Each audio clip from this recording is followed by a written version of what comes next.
Hello, and welcome to Regrets I've Had a Few.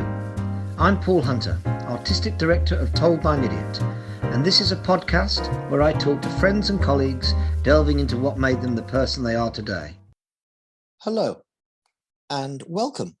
My guest this month is one of Britain's most respected playwrights. She has written over 25 plays and has had her work produced at many of the major UK theatres, including the Royal Shakespeare Company, the National Theatre, and the Royal Court.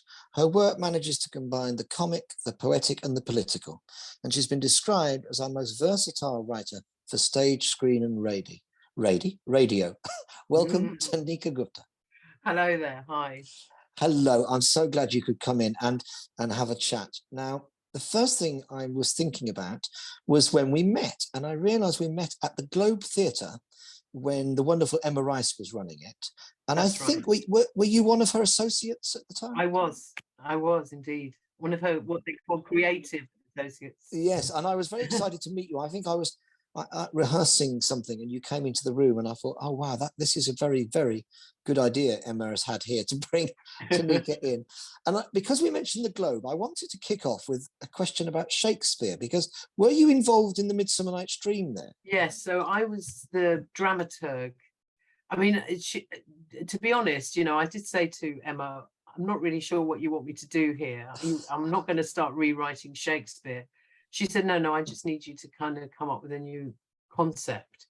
And between us, we really kind of looked at it together, I think. It was huge fun. I mean, I wasn't about to start rewriting his Shakespeare. No, but yes, it was. Well, my memory of the evening I spent watching it was absolutely joyous, because I think whatever you and Emma had cooked up worked so brilliantly. And for my money, I thought it really released majorly the themes and what the play is about in a wonderful way. And I looked around me at a much more dynamic, younger audience than myself, and they were having a whale of a time. And we'll come to this later, because obviously you've been very successful and very skillful at maybe adapting something that exists in one context and taking it to another. But I thought we'd start there, but I will come back to that, because I think that's a very interesting strand of your work. But if I could take you further back, you were born in India, is that correct? No, I was born in Chiswick. Oh, sorry, I'm glad you put me right there. That's a brilliant opener. I am so sorry. So when did your family come from India to Chiswick? So my parents came in 61, 62. Okay. They were very young. I mean, they got married. They fell in love in Shantiniketan, which is Tagore's ashram, the India's national poet. Yeah. And they came over, I don't know, about 24 or 25 or something like that. They were very young. And so I was born in London. And my younger brother was also born here, but we were brought up very Indian. We weren't allowed to speak English at home, all that kind of stuff. So, I mean, at the time I hated it, but now I realize I'm actually bilingual. Which is brilliant. Absolutely. It's what my parents made me. Now, I hope my next piece of research is more successful than my first one. But am I right that both your parents were involved in entertainment or performance? Yes. So my father was a singer, and my mother was an Indian dancer. And the story goes, because the place in Shantiniketan, the Tagore Ashram, is an arts place. It's very much a sort of avant-garde place. And the story was that every morning, because my mum was staying with her sister, she would hear this man walking to college and singing as he went. And she would run to the bottom of the garden and try and find out who he was. And by the time she got there, big garden, he'd gone. And she said that she fell in love with his voice before she ever saw him. And we all said, well, if you'd seen him, you wouldn't have fallen in love. That's a good. So that was the very arty-farty, lots of Tagore. I mean, absolutely obsessed with Tagore, the songs, the dance dramas, the poetry. Every morning I'd wake up to my dad spouting some Tagore poem. So it was very, I was very lucky in that respect that, the art is very much celebrated. And I was told at a very young age I was going to be a writer when I grew up. Wow, that's amazing. Yeah. That is really amazing. And again, it's interesting because some people have no arts in their background at all. It wasn't in my world at all.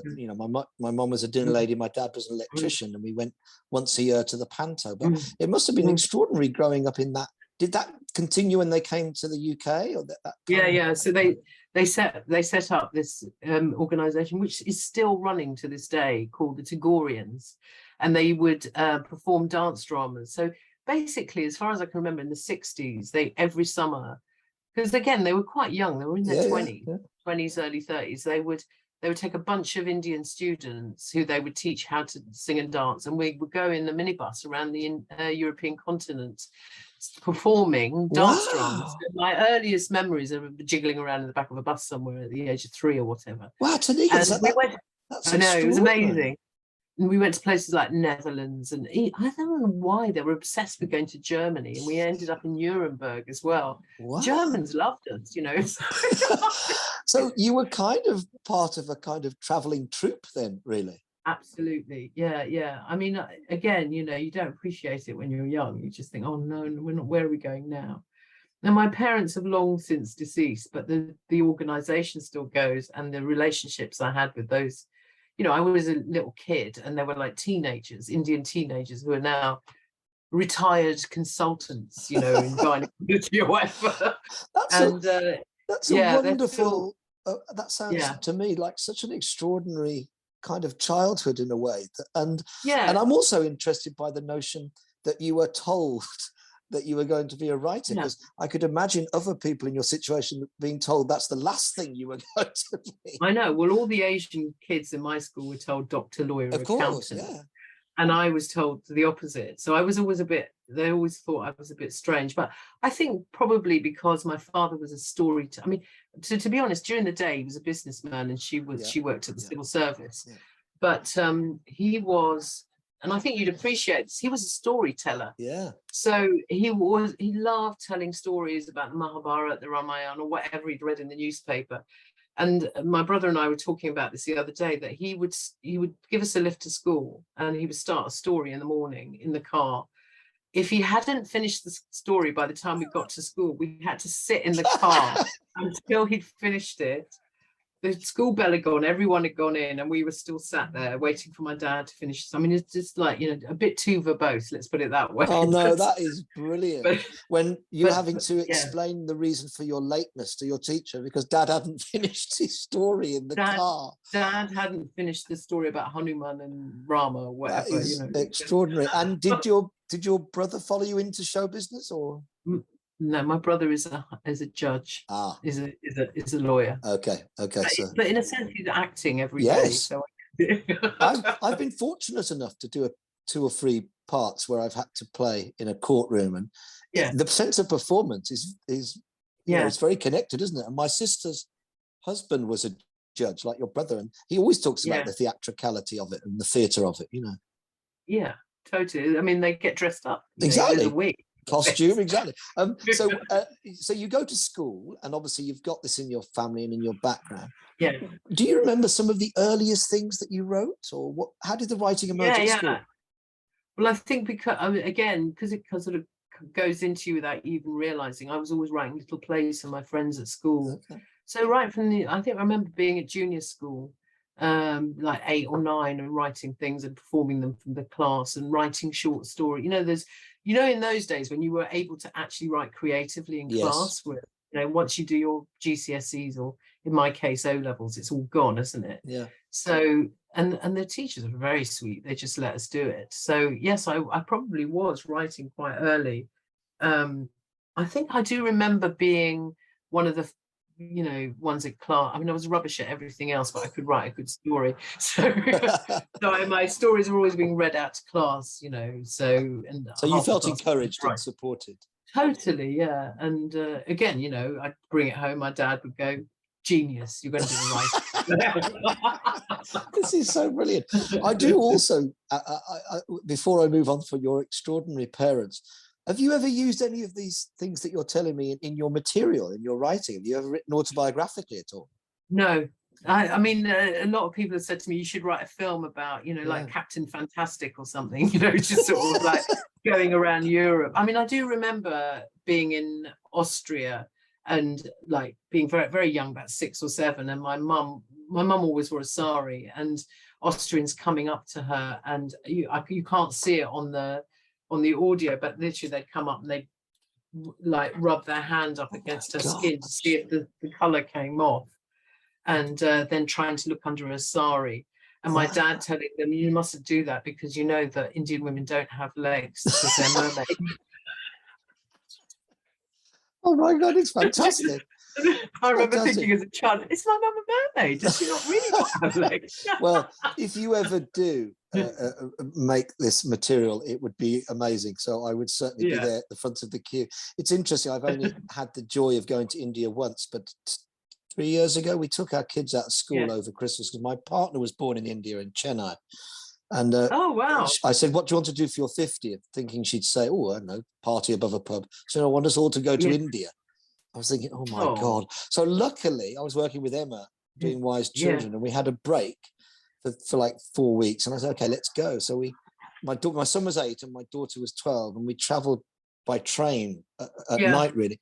But I'm just thinking when that thing about the women wanting to look under the sari, I think my kids, when we shared our cabins on the train with whole Indian families and they shared all the food, my kids had never seen anything like it. And the engagement was so extraordinary that it was such a great experience. But anyway, that's by the by. Sometimes too much engagement. Yes, exactly. So you continue this interest, and then where was the kernel of thinking, maybe Dad's right, maybe I could be a writer? When did that start to launch? I went to university.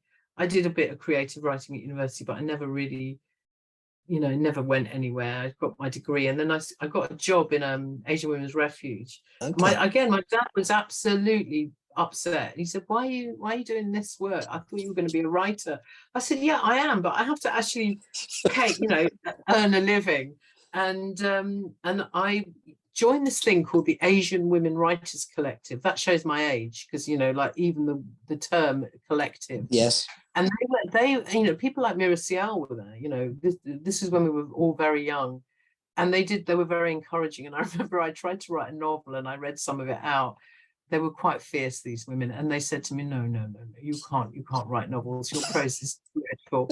And I remember thinking, oh God, that's put a shot to that. And then one of them said to me, but you are very good at dialogue, so I think you should write plays.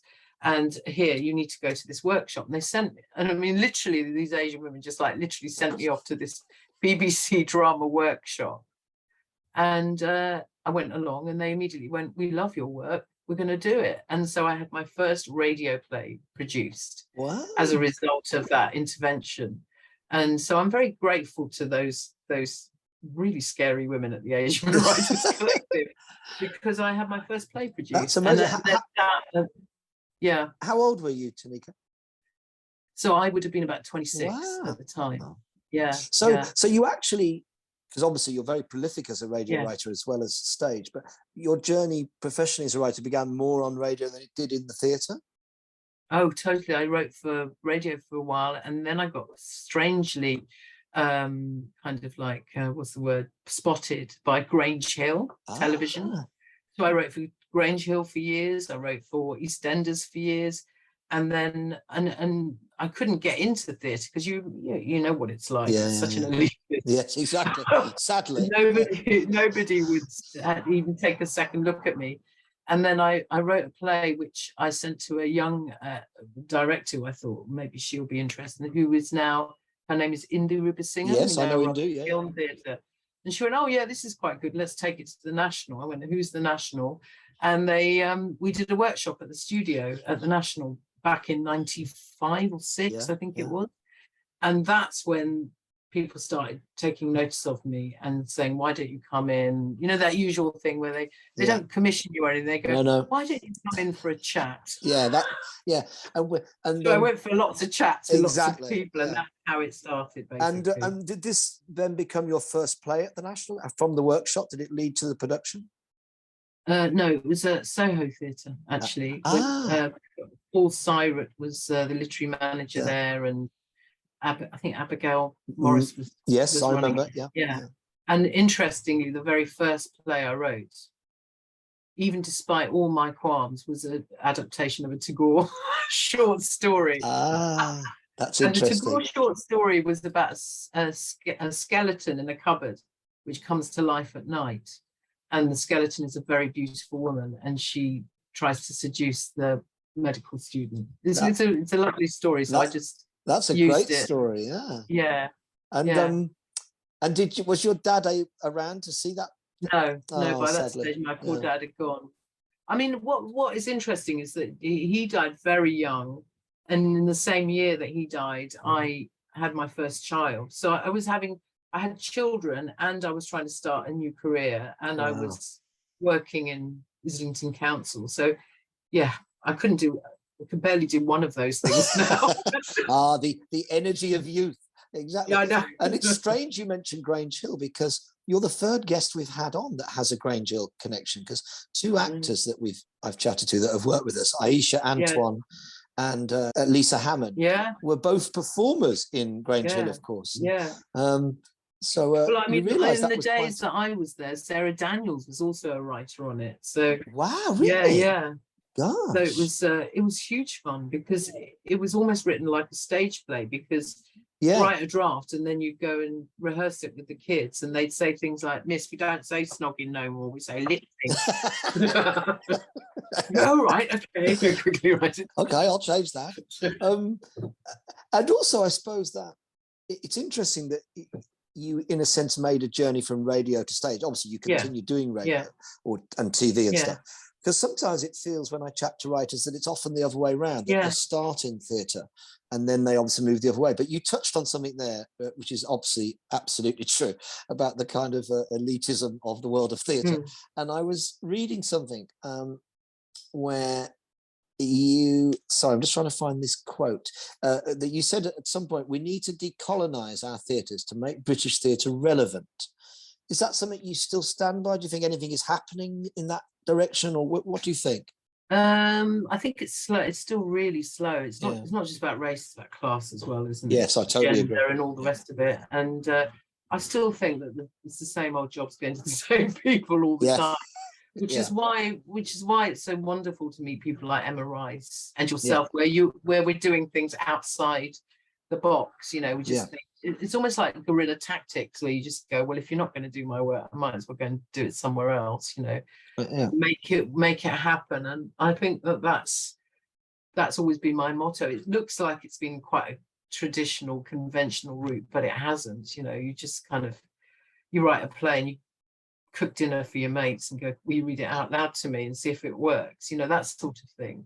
Informal structures of support, where you kind of need to hear people go, no, you can write, actually, that's quite a good story, or yeah, that's a good style. Because if you only relied on the gatekeepers, you know, you'd have no self-confidence. I couldn't agree more. And also, I think you mentioned Emma, and I think it's so much about the kind of imaginations you meet along the way, and how you click with those imaginations, which, you know, don't say, oh, you're this type of writer, or they describe you as a certain type of performer or whatever.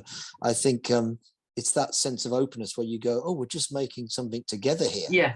It doesn't have to be defined in such a way, I suppose. I mean, but the British, as we know, we love to define something in order to give it, try to understand it.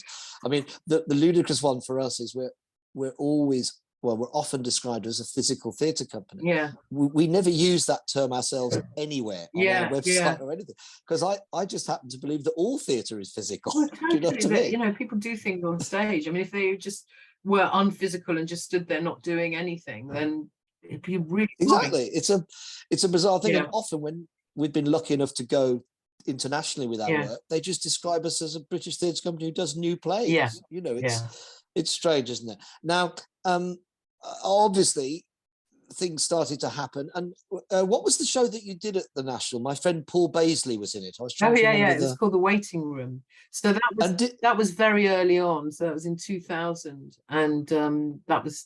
How did that come about? So that was actually, I was on an attachment at the National Theatre Studio. So this is after we've done the workshop there, and they want to, they say things like, oh, we'd really like to develop you as a writer, and you want to go, I am pretty developed by this stage. I'm probably in my early 30s, you know, developed, you know, but it's the language. So but what they did do was that they gave me a room and some time and some money to write, and they gave me another playwright as a mentor, and that was the playwright Lynn Coughlin, and fantastic dramaturg. And you know, but at that stage I'd only been writing television and radio and thought I was the bee's knees.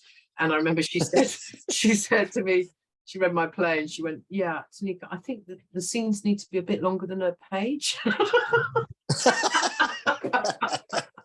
Yeah, all that kind of stuff. I remember the one thing that she kept saying is, in plays, what you need to do is you need to scratch the scab, rip it off, and then make it bleed. I remember thinking, oh my gosh, what's he talking about? But of course, it's about depth and narrative and, you know, all that kind of stuff. Yeah. Very good. And then as a result, I wrote a play which then got picked up by none other than Trevor Nunn. And then he said, oh, I love this play, let's put it on. And so I was very lucky, and it got on. I think it won a John Whiting Award. But what was really exciting, and you know, got to work with Paul Baisley, who's wonderful, was that they asked me, and of course it's the National, so they go, who would you like to play the main part? And I just said, well, there's this amazing Bollywood actress called Shabana Azmi. What about her? And they went, yes, let's look her up. And I remember thinking, really? And she came and did it. Wow. She's like our Elizabeth Taylor in India. I mean, she's not really Bollywood. She's more like Indian art house. Yeah. And she, to this day, I mean, I still go and see her every now and then when she comes to stay in some, you know, swanky hotel. Wow, that's extraordinary that you managed to, you know, and she came over, and that must have been an amazing experience. It was. I was a bit like, you know, on the first day of rehearsal, you think, oh no, what have I done? It's going to be a nightmare. And actually, she was just, you know, she was rolling around on the floor like everybody else, and you know, just fantastic. That's amazing. And did Indu direct that as well? Yes, Indu direct. So that was directed by Indu. Yeah, I was about to ask you about. Oh no, mate! And also, you can't have been. I would have thought that not that many women who'd had plays on at the National before you, was there? I have no idea. Can't be many. I don't think so. I mean, it's still the case, really. Yeah, exactly. let's not dwell on that. But I wanted to ask about directors. Obviously, you have a relationship with Indu and with Emma. What do you look for in a director when you're in terms of how they respond to your work, your play? What are you looking for? Yeah, I mean, I was asked this just the other day. Can you only work with South Asian directors? And I just went, no, not really. I mean, I basically just want to work with somebody who understands my writing, gets my gags, and who is culturally sensitive, even if that's a word I don't even know. But it's like you know, the race and class and color does not really matter to me. And so that's, you know, and also having a laugh with someone. I mean, I really, really need to have someone laugh at my jokes continuously, otherwise it doesn't work. I totally get it. And I have less and less time now for being in a room where you can't have a laugh. I really do. No, absolutely. It's right at the top of our list at Told by Nick for sure. And I think we try all the time to take the work seriously, but never ourselves. And I kind of think it's a good thing to aspire to, that's for sure. Now, I was very interested in, I don't know if this is a new project, but I was reading somewhere, might have been on your website, about working on a new version of Hedda Gabler. Is that right? Yeah, so I've done a version of Hedda Gabler for Birmingham Rep, and it's brilliant. It's sort of sitting there now. It's like all these projects, they just, you know, we want it yesterday. Yeah. And then you hand it in, and then it sits there. Yeah. So I mean, it could happen. Who knows? Well, I hope it does. I was intrigued. Am I right that you've set it in the post-war British film industry? Yeah. No, I was quite interested in the character of Merle Oberon. So she was an actress who worked on, what was it? Wuthering Heights. Yes, with Laurence Olivier. Laurence Olivier, and she was actually Indian. So she I hid didn't know that. she hid her identity. I mean, when you go back and you look at pictures of Merle Oberon now, you go, yeah, of course she was. So she was obviously mixed race, Anglo-Indian, as they called them in those days. And but she hid her identity right up until she died. She had an Indian woman who helped her with the makeup, probably, you know, did a lot of whitening, and said it was her, she was just her makeup artist, but everyone said afterwards that that was her mother. So so I was quite interested in the idea of Hedda Gabler being, you know, like a Merle Oberon star character. I think that sounds fantastic, and it could be. And through the prism of that play, that sounds a really because obviously, you know, you've been very successful in Hobson's Choice and Great Expectations. When you're taking something that exists already, I mean, I was working with some younger directors last week at the Jerwood Space, and we were talking a bit about adaptation, and I was saying, for my money, it sounds an obvious thing to say, but obviously you have to look at how does it change, because if it doesn't change enough, as we know, then you go, well, what's the point in doing it? You go and see that film or read that book. But finding those ways in which it's changed, is that you just responding to the particular material at the time, like the Hobson's Choice, for instance? Is that you going, okay? I think with adaptations, you have to really love the original. Yeah. So, I mean, the other one I did that was the most successful was A Doll's House. Yes. Which was the lyric of just before the pandemic. And, you know, Hobson's Choice, Great Expectations, Doll's House are all some of my favorite classic. I mean, particularly Great Expectations. I love that book. And I think if you don't love it, then there's no point in trying to, you know, mess with it, because actually you need the respect for the original before you start making it your own. And so I think it's about setting, it's about what you want to say, or how does that text speak to you as a writer? What is it about that text that you love, that you think you can put your own stamp on it? Otherwise you just think, I'm just doing it for the, you know, for the hell of it, rather than because, and with me everything's set in India. So I think Great Expectations could be great in Calcutta. I could The Doll's House would be great in Calcutta. I mean, it's like sometimes I think, so that's why Hedda Gabler was really nice to actually not set it in Calcutta. Go, yeah, no, I can do any other things in Calcutta. But it is because I love. And the thing about Hedda that I really, really, really hated was that she commits suicide at the end. So at the end of Hedda, she shoots herself.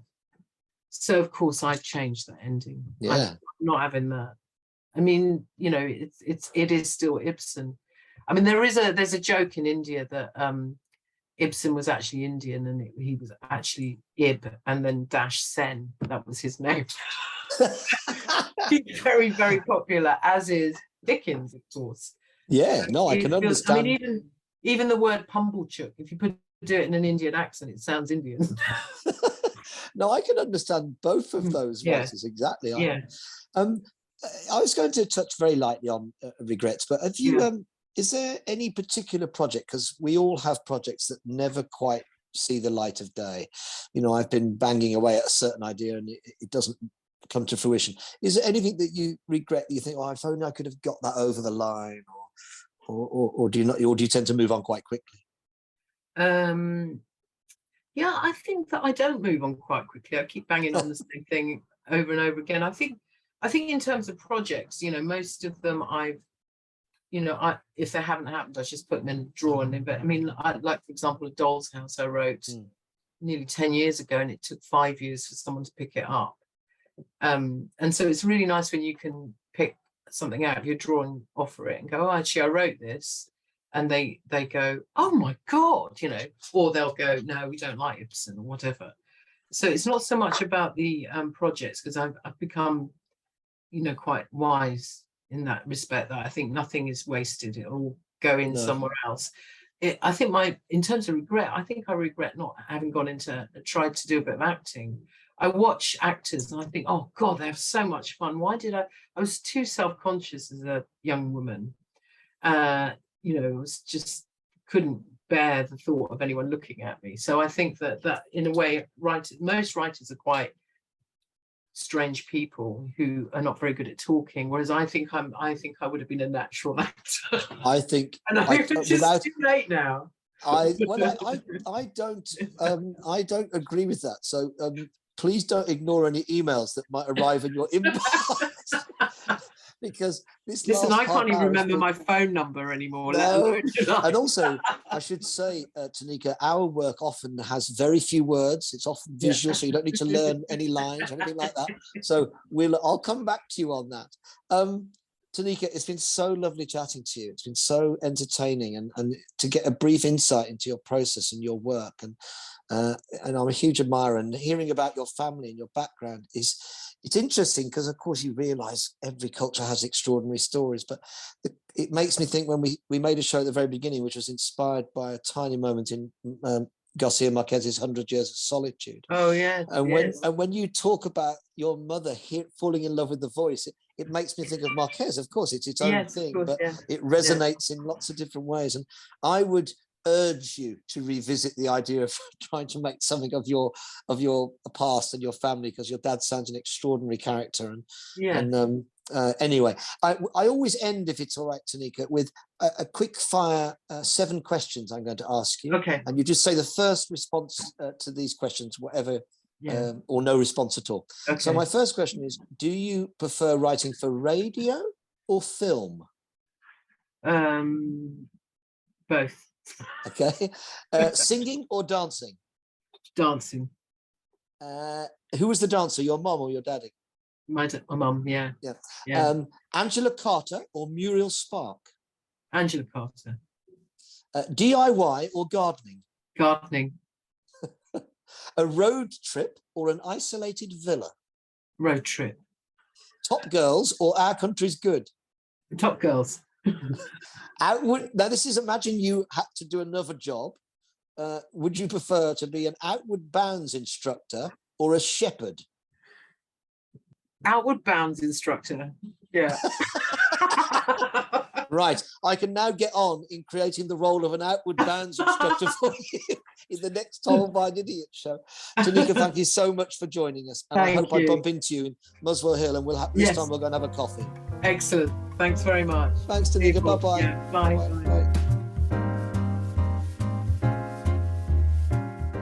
Dear listeners, if you've enjoyed this Idiot podcast, please spread the word